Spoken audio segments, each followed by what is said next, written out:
In the heart of the Soviet Union, in the icy expanse of the Ural Mountains, 9 young hikers set out on what was supposed to be a daring but routine winter expedition. They vanished. Weeks later, their bodies were found, some half-naked, others with horrific injuries that baffled doctors and scientists alike. One was missing her tongue. Another's chest was crushed, though there was no sign of external trauma. Their tent had been torn open from the inside, slashed as if by unseen claws. They fled into the freezing night, barefoot and terrified. What could have driven these experienced hikers to such a desperate final flight? The mountain still stands silent, and some say it remembers. Welcome to Residual Fear, where the shadows are never quite empty and the past never truly stays buried. January 1959. 10 students and graduates from the Ural Polytechnic Institute packed their gear, sharpened their skis, and prepared for a grueling trek across the remote and unforgiving northern Ural Mountains of Soviet Russia.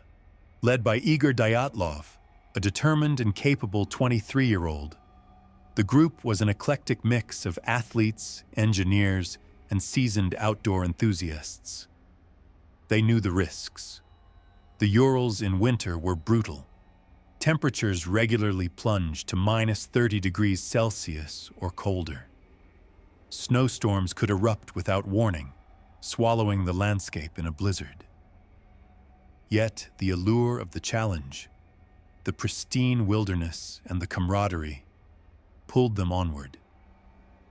One member of the group, Yuri Yudin, fell ill and was forced to turn back before the journey truly began. He would be the only survivor. The remaining 9 forged ahead. Days passed without incident as they traversed snow-covered ridges and frozen forests. Their spirits remained high, buoyed by youthful energy and the promise of adventure. But on the night of February 1st, somewhere near the slopes of Kholat-Syakhl, a name meaning Mountain of the Dead in the language of the local Mansi people, everything changed. The group pitched their tent on a snowy slope, shielded from the worst winds. They never sent another message. When they failed to return on schedule, worried family members and friends raised the alarm. A search and rescue operation was launched.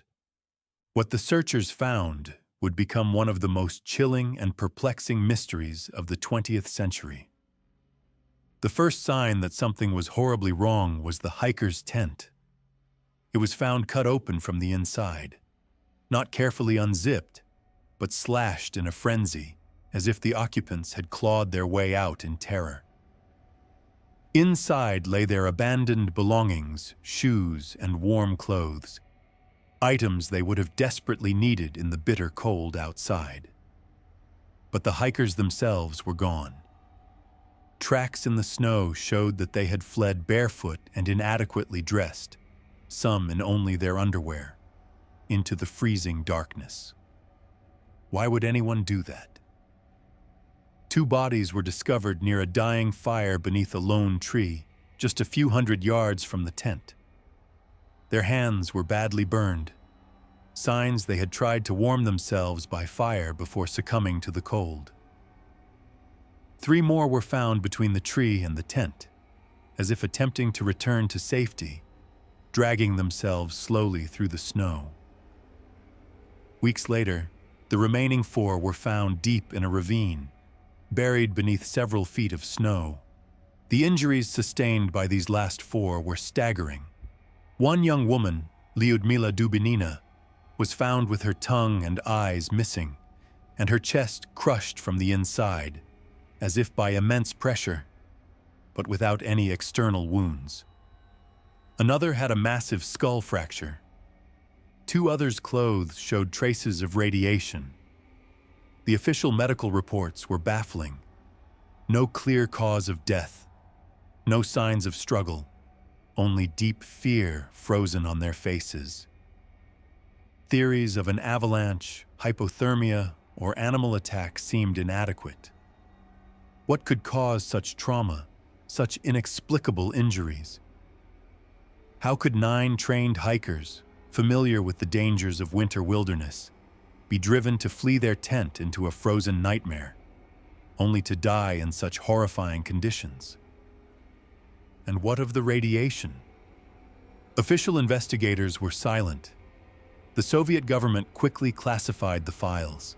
The area was closed off to hikers and researchers for years. The mystery deepened. Over the decades, countless theories have tried to explain the tragedy. Some say the group was caught in an avalanche, a sudden snowslide that forced them to flee. But the tent was only partially damaged. The footprints in the snow showed a calm, orderly exit, no signs of panic or chaos. Others suggest that a strange atmospheric phenomenon called infrasound was to blame. Infrasound, low-frequency sound waves below human hearing, can cause extreme anxiety, panic, and hallucinations. Could the wind itself have driven the hikers insane? More sinister theories point to secret Soviet military experiments. Parachute mines, radiation testing, and covert weapons programs were rumored to be active in the area. The radiation found on the clothing fuels suspicions. Could the hikers have stumbled on a secret test? Perhaps they were silenced. There are whispers of a cover-up. Even stranger are the supernatural explanations. The Mansi people regarded Kolatsiakal as cursed ground, a place where evil spirits roamed. Local legends tell of the Menk, a massive, mysterious creature akin to Bigfoot, said to roam the woods. Some of the photos from the hikers' cameras appear to show shadowy figures lurking at the edge of the frame. Skeptics dismiss these as tricks of light and shadow, but believers see warnings. One investigator, returning years later to the site, described a suffocating sense of dread. He said, "It felt as though the snow remembered." In 2019, the Russian government reopened the investigation and ruled the deaths as the result of an avalanche. But few accept this explanation. The injuries don't add up. The missing tongue, the crushed chest, the radiation, the frozen faces frozen in terror. The Dyatlov Pass Incident remains an enigma, a frozen scar on the landscape of history. What really happened that night? Was it a tragic accident? A secret military experiment gone wrong? Or something darker? Something forbidden, something buried beneath the snow, but never forgotten. Even now, the winds still sweep across the pass. And some who venture too close say they feel it. A presence watching from beyond the trees. A silence too heavy. A cold that feels aware. If you ever find yourself near that cursed place, don't stop to listen to the wind. Don't follow the whispers.